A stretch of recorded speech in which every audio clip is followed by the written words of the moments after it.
Saudara, dua pria di Kabupaten Maros, Sulawesi Selatan cekcok hingga berujung duel menggunakan senjata tajam.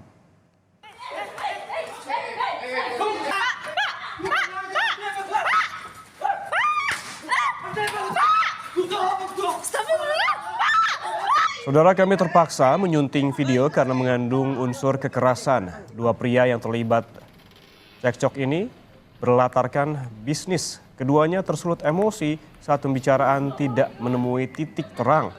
Mereka mempersenjatai diri dengan senjata tajam dan airsoft gun. Salah satu pria beberapa kali menembakkan airsoft gun miliknya ke arah lawannya, lalu dibalas dengan sabetan senjata tajam hingga korban tersungkur. Pelaku merasa korban mengancam dan menghina istri pelaku. Menurut keterangan dari pelaku bahwa ada ancaman kepada keluarganya si pelaku. Terjadi percakapan di rumah pelaku itu, ada ketersinggungan kata-kata sehingga menyulut emosi kedua belah pihak. Itu sempat terjadi duel katanya, Pak. Benar, itu telah terjadi kejar.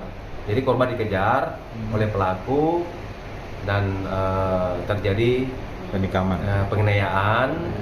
Si pelaku menganiaya dengan menggunakan senjata tajam jenis body, dan si korban ini sempat mengeluarkan airsoft gun dan menembakkan penembakan kepada pelaku. Saudara, dua kelompok